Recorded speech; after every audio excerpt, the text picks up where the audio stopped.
សួស្តីអ្នកទាំងអស់គ្នាត្រឡប់មកវិញជាមួយ Admin G-Seng Movie នៅក្នុងវីដេអូនេះ Admin មានខ្សែភាពយន្តមួយដែលបែបភ័យរន្ធត់និងបែបប្រយុទ្ធដែលមានឈ្មោះថា Mortal Kombat មួយនៅក្នុងខ្សែភាពយន្តនេះអ្នកចម្បាំងដែលត្រូវបានជ្រើសរើសពីផែនដីត្រូវតែតាមដានការប្រកួតដ៏ឃោរឃៅមួយដែលនឹងកំណត់ជោគវាសនារបស់មនុស្សជាតិមុននឹងយើងចូលទៅដល់សាច់រឿងខ្ញុំចង់រំលឹកអ្នកថាសូមកុំភ្លេចចុច Like Comment Subscribe និងចុចរូបកណ្ដឹងដោយមិនបាច់និយាយយូរតោះទៅមើលសាច់រឿងវិញនៅឆ្នាំ1817នៅប្រទេសជប៉ុនមាននិនចាម្នាក់ឈ្មោះ Hanzoដែលរស់នៅក្នុងជួរកងទ័ពជាមួយក្រុមគ្រួសាររបស់គាត់បន្ទាប់មកនៅពេលដែល Hanzo ទៅព្រៃដើម្បីយកទឹកប្រពន្ធនិងកូនរបស់គាត់បានប្រឈមមុខនឹងការវាយប្រហារមួយដែលបានសម្លាប់មនុស្សនៅជុំវិញលំនៅឋានរបស់ពួកគេក្នុងស្ថានភាពតានតឹងនេះប្រពន្ធរបស់ Hanzo បានលាក់កូនតូចរបស់នាងនៅក្នុងបន្ទប់ក្រោមដីមិនយូរប៉ុន្មានតារាសម្ដែងម្នាក់ឈ្មោះ Bihan បានមករកប្រពន្ធនិងកូនរបស់ Hanzo ដើម្បីស្វែងរកទីតាំងរបស់ Hanzo នៅពេលនេះ Bihan បានបង្ហាញពីសមត្ថភាពពិសេសរបស់គាត់ក្នុងការគ្រប់គ្រងទឹកកកទីបំផុត Bihan បានសម្លាប់ប្រពន្ធនិងកូនរបស់ Hanzo ព្រោះពួកគេមិនចង់បង្ហាញថា Hanzo នៅឯណាប៉ុន្មាននាទីក្រោយមក Hanzo បានត្រឡប់មកវិញហើយបានរកឃើញប្រពន្ធនិងកូនរបស់គាត់ក៏ស្លាប់នៅពេលដែលកំពុងខូចចិត្ត Hanzo ត្រូវប្រឈមមុខនឹងក្រុមអ្នកចម្បាំងដែលបានក្លាយជាកូនចៅរបស់ Bihan រហូតដល់ទីបំផុតគាត់ត្រូវប្រឈមមុខនឹង Bihan ដែលកំពុងរងចាំគាត់ពីទីនេះមានការប្រយុទ្ធគ្នាយ៉ាងសាហាវរវាង Hanzo និង Bihan នៅទីបញ្ចប់ Bihan បានគ្រប់គ្រងការវាយប្រហារដ៏សាហាវមួយដែលធ្វើឲ្យ Hanzo ធ្លាក់ចូលទៅក្នុងស្ថានភាពធ្ងន់ធ្ងរបន្ទាប់មក Bihan បានបង្ហាញថាគាត់បានមកដើម្បីបំពេញបេសកកម្មបំផ្លាញត្រកូល Hanzo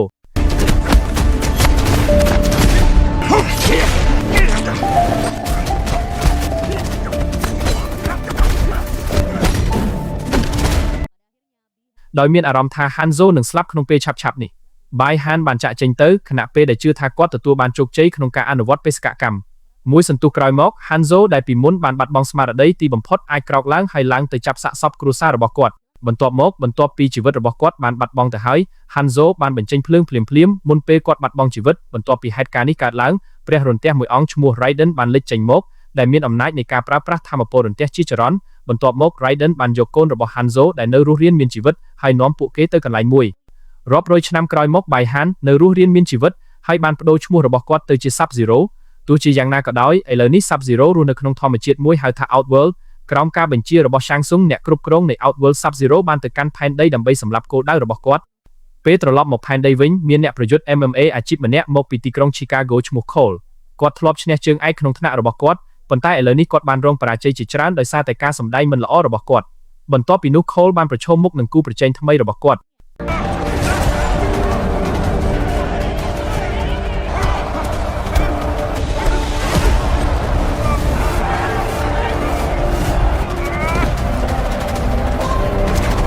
ទីបំផុត Cole ត្រូវបានបង្ខំឲ្យបោះបង់ចោលគូប្រជែងដ៏គ្រោះថ្នាក់របស់គាត់ក្រោយការប្រកួត Cole ស្រាប់តែបានជួបអតីតទាហានម្នាក់ឈ្មោះចាក់ដោយត្រូវបានលបួងដោយសំណួររបស់ចាក់ Cole ទីបំផុតបានបង្ហាញស្នាមពីកំណើតនៅលើខ្លួនរបស់គាត់ដែលមានរាងដូចនាគពេលវេលាបានកន្លងផុតទៅរហូតដល់ចាក់បានឃើញ Cole ដែលកំពុងឆ្លោះប្រកែកជាមួយប្រពន្ធនិងកូនរបស់គាត់នៅជិតហាងលក់គ្រឿងទេសបន្ទាប់មកក្នុងស្ថានភាពនេះ Sub-Zero បានមកបំពេញបេសកកម្មរបស់គាត់នៅចំកណ្ដាលការវាយប្រហាររបស់ Sub-Zero Jax បានជួយសង្គ្រោះក្រុមគ្រួសាររបស់ Cole ហើយនាំពួកគេរត់គេចខ្លួននៅក្នុងដំណើររបស់គាត់ Jax បានបង្ហាញពីការពិតដ៏សំខាន់មួយវាបានបង្ហាញថា Cole គឺជាគោលដៅនៃការធ្វើឃាតរបស់ Sub-Zero ដោយសារតែគាត់មានស្នាមនាគនៅលើខ្លួនរបស់គាត់ហើយជាក់ស្ដែងស្នាមនាគនេះបង្ហាញថា Cole គឺជាអ្នកប្រយុទ្ធដែលត្រូវបានជ្រើសរើសដែលតំណាងឲ្យផែនដី Jax តែងតែបង្ហាញស្នាមនាគផ្ទាល់ខ្លួនរបស់គាត់ដូច្នេះវាមានន័យថាឋានៈរបស់ Jax គឺដូចគ្នានឹង Cole ដែរទីបំផុត Jax បានទទួលស្គាល់ថាបេសកកម្មបច្ចុប្បន្នរបស់គាត់គឺជ្រើសរើសអ្នកតំណាងរបស់ផែនដីនិងជួបពួកគេរាប់អានជាមិត្តរបស់គាត់មិនយូរប៉ុន្មាន Sub-Zero បានបង្ហាញខ្លួនហើយប្រឈមមុខនឹងឡានរបស់ Jax ទីបំផុត Jax បានប្រគល់ឡានរបស់គាត់ទៅឲ្យ Cole ដើម្បីឲ្យគាត់អាចនាំក្រុមគ្រួសាររបស់គាត់ទៅកន្លែងសុវត្ថិភាពបន្ទាប់ពីនោះ Jax បានប្រយុទ្ធប្រឆាំងនឹង Sub-Zero ដើម្បីឲ្យក្រុមគ្រួសាររបស់ Cole រត់គេចខ្លួនដោយសុវត្ថិភាព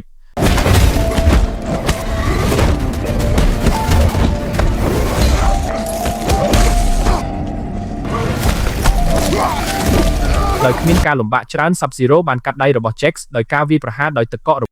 នៅពេលដែល Jax បាត់បង់ស្មារតី Sub-Zero បានចាក់ចេញហើយបន្តបេសកកម្មរបស់គាត់ម្យ៉ាងវិញទៀត Cole បានដឹកនាំក្រុមគ្រួសាររបស់គាត់ទៅផ្ទះរបស់ពួកគេដោយសុវត្ថិភាពបន្ទាប់ពីបញ្ចុះបញ្ចូលពួកគេឲ្យទទួលយកការពិត Cole បានទៅរកមើលទីតាំងរបស់ Sonya ដោយផ្អែកលើព័ត៌មានរបស់ចាក់ពេលគាត់ទៅដល់គោលដៅ Cole ត្រូវបាន Sonya វាយប្រហារព្រោះស្ត្រីនោះគិតថា Cole ជាឧក្រិដ្ឋជន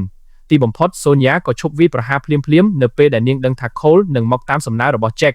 បន្ទាប់ពីនោះ Sonya បានដាក់ Cole នៅកន្លែងលាក់ខ្លួនរបស់គាត់ហើយបង្ហាញលទ្ធផលនៃការស្រាវជ្រាវសញ្ញា ដូច្នេះជាការចាប់ផ្ដើមសូញ៉ាធ្លាប់ជាសមាជិកនៃកងកម្លាំងពិសេសដូចគ្នានឹង Jax បន្ទាប់មកនៅពេលបំពេញបេសកកម្មនៅ Brazil Jax បានសម្លាប់គោលដៅមួយដែលបានប្រែក្លាយទៅជាមានស្នាមនាគដោយការសម្លាប់គោលដៅនេះ Jax ក៏អាចផ្ទេរស្នាមនិគមមកគាត់បានលើពីនេះអ្នកតំណាងផែនដីដែលមានស្នាមនាគពិតជាត្រូវចូលរួមក្នុងការប្រកួតមួយដែលមានឈ្មោះថា Mortal Kombat នៅក្នុងការប្រកួតមួយដែលមានតាំងពីសម័យបុរាណមកអ្នកតំណាងផែនដីនឹងប្រយុទ្ធជាមួយអ្នកតំណាងពិភពលោកខាងក្រៅការប្រកួតនេះក៏ត្រូវបានចាត់ទុកថាមានសារៈសំខាន់ខ្លាំងណាស់ដែរព្រោះវាអាចប៉ះពាល់ដល់អនាគតរបស់មនុស្សជាតិបន្ទាប់ពីបានដឹងព័ត៌មាននេះ Cole បានរកឃើញ Sonya កំពុងគ្រប់គ្រងឃាតករស៊ីឈ្នួលម្នាក់ឈ្មោះ Kano វាបានបង្ហាញថា Kano មានស្លាកស្នាមនាគបន្ទាប់ពីសម្លាប់គោលដៅរបស់គាត់នេះមានន័យថា Kano ក៏ជាតំណាងនៃផែនដីដែរដូចជា Cole និង Jax មិនយូរប៉ុន្មានកន្លែងលាក់ខ្លួនរបស់ Sonya ត្រូវបានវាយប្រហារដោយ Zod ដែលជាកូនចៅរបស់ Shang Tsung ពីទីនេះ Cole និង Sonya បានធ្វើការជាមួយគ្នាដើម្បីកម្ចាត់ Zod ម្យ៉ាងវិញទៀត Kano បានគ្រប់គ្រងការបញ្ចេញសញ្ញានាគរបស់គាត់ដោយទាញយកអត្ថប្រយោជន៍ពីអាស៊ីតពី Zod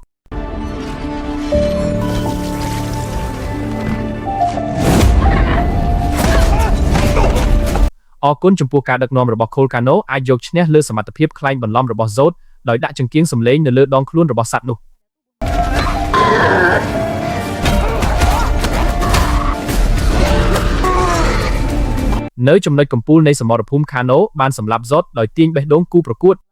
នៅពេលដែលស្ថានភាពមានសុវត្ថិភាពឡើងវិញ Sonya ចង់នាំ Cole និង Kano ទៅ Quiraiden ពីព្រោះកន្លែងនោះបានក្លាយជាទីលានហ្វឹកហាត់សម្រាប់អ្នកតំណាងផែនដីទោះជាយ៉ាងណាក៏ដោយ Sonya មិនបានដឹងពីទីតាំងរបស់ Quiraiden ទេទោះបីជាការប្រកួត Mortal Kombat បន្ទាប់នឹងត្រូវធ្វើឡើងឆាប់ៗនេះក៏ដោ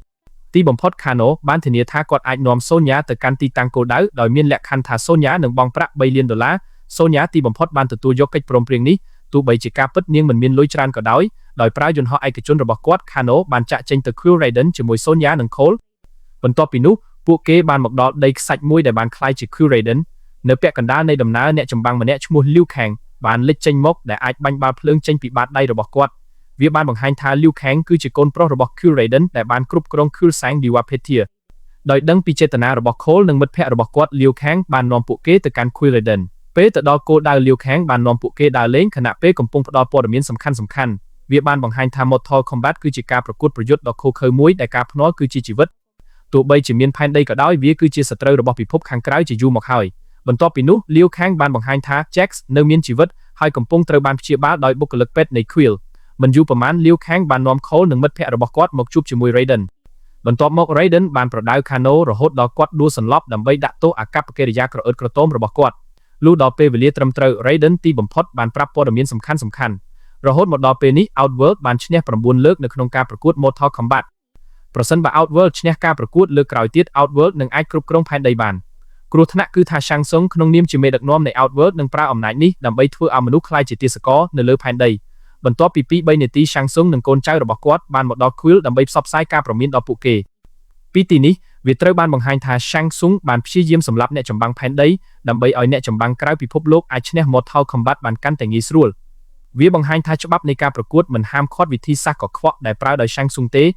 ដើម្បីការពារខលរបស់គាត់ Raiden បានបង្កើតខែរន្ទះដូច្នេះ Shang Tsung និងកូនចៅរបស់គាត់ត្រូវបានបង្ខំឲ្យចាក់ចេញពីទីតាំងនោះនៅពេលដែលស្ថានភាពមានសុវត្ថិភាពហើយ Liu Kang បានត្រៀមខ្លួនរួចជាស្រេចដើម្បីហ្វឹកហាត់ Cole និង Kano នៅក្នុងសង្វៀនពិសេសមួយម្យ៉ាងវិញទៀត Sonya ត្រូវបានហាមឃាត់មិនឲ្យហ្វឹកហាត់ព្រោះនាងមិនមានសញ្ញាអំណាច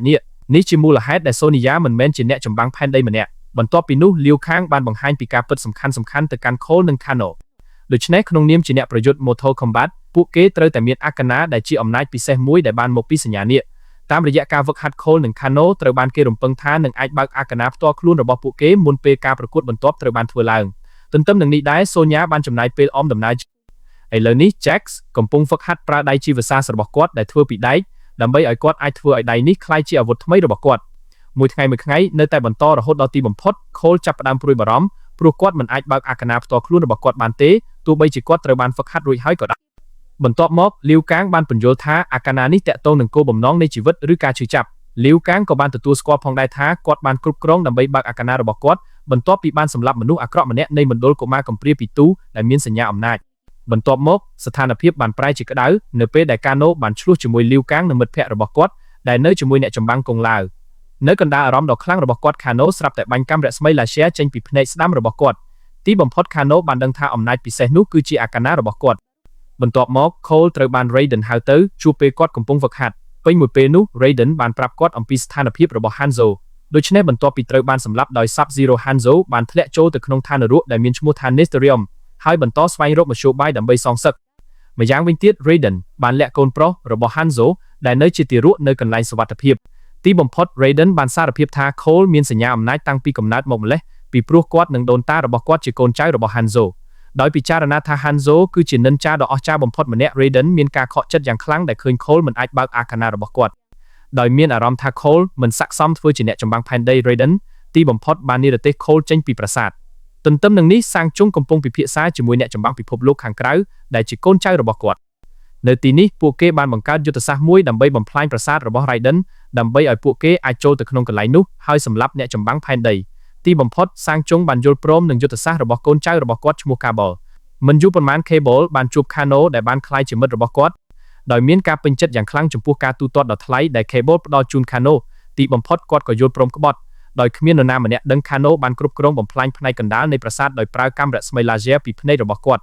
ចាប់ពីឧបទ្ទហេតុនេះមក Shang Tsung និងអ្នកចម្បាំង Outworld អាចចូលទៅក្នុងប្រាសាទបាន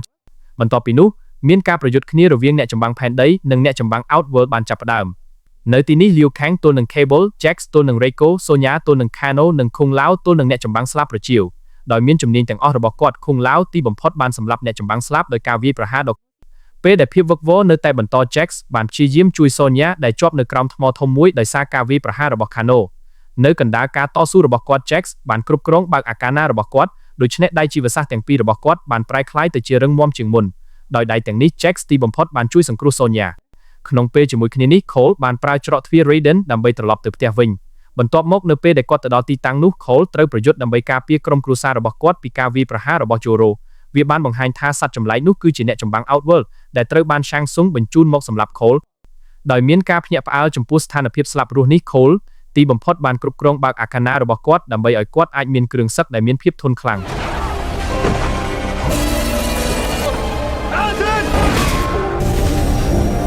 ចាប់ពីទីនេះ Cole ចាប់ផ្ដើមអាចមានសមត្ថភាពប្រយុទ្ធជាមួយ Zoro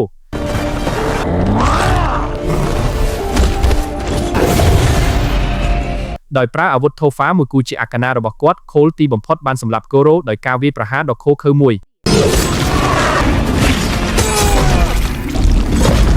ដរាបណាគាត់បានដឹងអំពីការវិវត្តរបស់ Cole Raiden បានប្រើ Portal ដើម្បីបញ្ជូន Cole ត្រឡប់ទៅប្រាសាទវិញមិនយូរប៉ុន្មាន Kung Lao បានព្យាយាមការពារ Cole ពីការវាយប្រហាររបស់ Sub-Zero នៅពេលដែល Kung Lao កំពុងតែបាត់បង់ការចាប់អារម្មណ៍ Shang Tsung បានឆ្លៀតឱកាសនេះដើម្បីបញ្ចប់ Kung Lao ដោយស្រូបយកព្រលឹងរបស់គាត់ចេញបន្ទាប់ពីការស្លាប់របស់ Kung Lao Raiden បាននាំក្រុមអ្នកចម្បាំងផែនដីទៅកាន់ធម្មជាតិដ៏ស្ងាត់ជ្រងំដែល Shang Tsung មិនអាចទៅដល់បានបន្ទាប់មក Liu Kang មានការភ្ញាក់ផ្អើលយ៉ាងខ្លាំងចំពោះការស្លាប់របស់ Kung Lao ពីព្រោះគ្រប់ពេលវេលាទាំងអស់គាត់បានចាត់ទុក Kung Lao ជាបងប្រុសរបស់គាត់លើសពីនេះទៅទៀតការស្លាប់របស់ Kung Lao ក៏ជាការវាយប្រហារមួយចំពោះក្រុមអ្នកចម្បាំងផែនដីផងដែរដោយចងចាំថា Kung Lao គឺជាអ្នកចម្បាំងដ៏ខ្លាំងម្នាក់ខណៈពេលដែលនៅតែឆ្លោះប្រកែកគ្នា Raiden បានប្រគល់ Kunai ដែលជាកូនកំបិតរបស់ Hanzo ទៅឲ្យ Cole វាបានបង្ហាញថា Raiden បានយកអាវុធនោះមករក្សាទុកបន្ទាប់ពី Hanzo ស្លាប់ដោយចងចាំថាឈាមរបស់ Hanzo នៅតែជាប់នឹង Kunai Raiden ជឿថា Cole នឹងអាចប្រយុទ្ធជាមួយវិញ្ញាណរបស់ Hanzo នៅពេលប្រើអាវុធបន្ទាប់ពីនោះ Cole បានអញ្ជើញមិត្តភ័ក្តិរបស់គាត់ឲ្យក្រោកឡើងហើយប្រយុទ្ធតបវិញយោងតាមយុទ្ធសាស្ត្ររបស់ Cole Raiden នឹងបញ្ជូនពួកគេត្រឡប់ទៅប្រយុទ្ធប្រឆាំងនឹងអ្នកចម្បាំង Outworld ដែលពីមុនបរាជ័យក្នុងការកម្ចាត់ពួកគេនៅ Kuil ពេលវេលាបានបន្តរហូតដល់ Liu Kang បានវិលត្រឡប់មកប្រឈមមុខនឹងជាមួយនឹងការវាយប្រហាររបស់គាត់ Liu Kang បានបង្កើតនាគភ្លើងមួយដែលអាចសម្លាប់កបាលបាន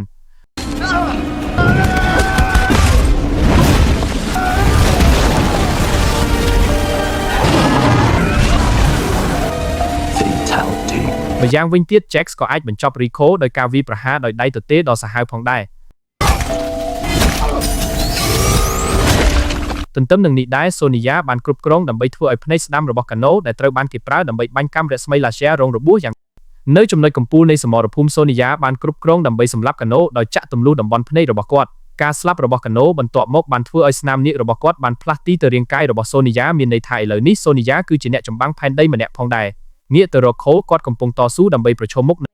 ក្នុងស្ថានភាពនេះ Sonya ទីបំផុតបានមកហើយបាញ់ថាមពលមួយដែលអាចសម្លាប់ Mileena បានវាបានបង្ហាញថាថាមពលដែលសម្លាប់នាងគឺជាអាកាណារបស់ Sonya មិនយូរប៉ុន្មាន Sub-Zero បានបង្ហាញខ្លួននៅទីតាំងនោះខណៈពេលកំពុងបង្ហាញថាគាត់បានវាយប្រហារប្រពន្ធនិងកូនប្រុសរបស់ Cole ដោយដឹងថាជីវិតគ្រួសាររបស់គាត់កំពុងស្ថិតក្នុងគ្រោះថ្នាក់ Cole បានដេញតាម Sub-Zero រហូតដល់ពួកគេបានប្រយុទ្ធគ្នានៅក្នុងកន្លែងលាក់ខ្លួនរបស់ Sub-Zero ដោយដឹងថា Cole ជាកូនចៅរបស់ Hanzo Sub-Zero កាន់តែមានមហិច្ឆតាក្នុងការសម្លាប់ Cole មូលហេតុគឺថាគ្រប់ពេលវេលាទាំងអស់ Sub-Zero បានបដិញ្ញាចិត្តលុបបំបាត់កូនចៅរបស់ Hanzo នៅពេលដែលសមរភូមិកាន់តែពិបាក Cole បានប្រើ Kunai របស់ Hanzo បន្ទាប់ពី 2-3 វិនាទី Hanzo ស្រាប់តែលេចចេញមកហើយវាយប្រហារ Sub-Zero ភ្លាមៗនៅពាក់កណ្ដាលនៃសកម្មភាពរបស់គាត់ Hanzo បានសារភាពថាគាត់បានរស់ឡើងវិញពីឋាននរកជាមួយនឹងបេសកកម្មសម្លាប់ Sub-Zero ជាការសងសឹកសូម្បីតែឥឡូវនេះ Hanzo បានបដូរឈ្មោះរបស់គាត់ទៅជា Scorpion ក្នុងពេលជាមួយគ្នានេះ Cole បានព្យាយាមបំបែកទឹកកកដែលបានបង្កកប្រពន្ធនិងកូនប្រុសរបស់គាត់នៅទីតាំងនោះបន្ទាប់មក Cole បានផ្អាកសកម្មភាពរបស់គាត់ហើយបានសហការជាមួយ Scorpion ដើម្បីកម្ចាត់ Sub-Zero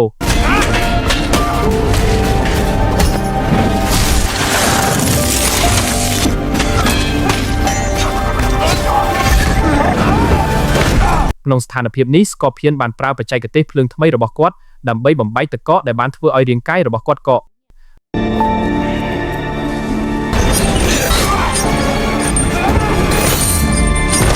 ដោយឃើញថា Sub-Zero ត្រូវបានឡោមព័ទ្ធ Scorpion បានបញ្ជាឲ្យ Cole ឈប់ជួយគាត់ដើម្បីឲ្យ Cole អាចផ្ដោតលើការជួយសង្គ្រោះគ្រួសាររបស់គាត់បន្ទាប់ពីនោះ Scorpion បានបង្ហាញថាគាត់អាចគ្រប់គ្រងភ្លើងនរកបានខណៈពេលដែលជាប់នៅក្នុង Netherrealm ជាការតបតវិញ Scorpion បានបាញ់ភ្លើងនរកដែលអាចចាត់ការបន្ទាប់មកមុនពេលចាក់ចេញពីទីតាំងនោះ Scorpion បានសារភាពថាគាត់អាចមានសេរីភាពដោយសារ Cole បន្ទាប់មក Scorpion បានបញ្ជាឲ្យ Cole តែងតែតាមដានកូនចៅរបស់ Hanzo ខណៈពេលដែល Cole នៅតែមើលថែគ្រួសាររបស់គាត់ Raiden និងអ្នកចម្បាំងផែនដីបានមកដល់ Raiden ទីបំផុតមានការចាប់អារម្មណ៍យ៉ាងខ្លាំងពីព្រោះ Cole បានចូលរួមក្នុងការប្រយុទ្ធជាមួយ Sub-Zero បន្ទាប់ពីនោះ Shang Tsung ដែលបានបាត់បង់អ្នកចម្បាំងរបស់ខ្លួនបានមកដល់ហើយជួប Raiden ជាមួយនឹងការគំរាមកំហែងនេះ Shang Tsung បានស្បត់ថានឹងបញ្ជូនកងទ័ពទៅសងសឹកការបរាជ័យរបស់ខ្លួនទីបំផុត Raiden បានបង្ខំ Shang Tsung ឲ្យត្រឡប់ទៅ Outworld វិញនៅចំពោះមុខអ្នកប្រយុទ្ធផែនដីដែលនៅសល់ Raiden បានរំលឹកពួកគេឲ្យប្រុងប្រយ័ត្នបន្ទាប់មក Raiden បានបញ្ជាឲ្យ Cole និងមិត្តភ័ក្តិរបស់គាត់ប្រមូលផ្ដុំអ្នកប្រយុទ្ធនឹងផែនដីផ្សេងទៀតដើម្បីឲ្យពួកគេអាចមានកម្លាំងគ្រប់គ្រាន់ដើម្បីប្រឈមមុខនឹងការប្រកួត Mortal Kombat បន្ទាប់ប៉ុន្មានម៉ោងក្រោយមក Cole បានសម្រេចចិត្តឈប់ធ្វើជាអ្នកប្រយុទ្ធ MMA ហើយទៅ Hollywood Los Angeles វាបានបង្ហាញថាផែនការរបស់ Cole មានទំនាក់ទំនងជាមួយ Johnny Cage ដែលជាតារាសម្ដែងការពារខ្លួនដែលអាចក្លាយជាអ្នកប្រយុទ្ធផែនដីហើយខ្សែភាពយន្តនេះក៏ចប់ហើយប៉ុណ្ណឹងហើយបងប្អូនរឿងរ៉ាវទាំងមូលនៃខ្សែភាពយន្ត Mortal Kombat ដែលចេញផ្សាយក្នុងឆ្នាំ2021សូមអរគុណច្រើនសម្រាប់ការទស្សនារឿងនេះហើយជួបគ្នានៅរឿងបន្ទាប់លាហើយបងប្អូន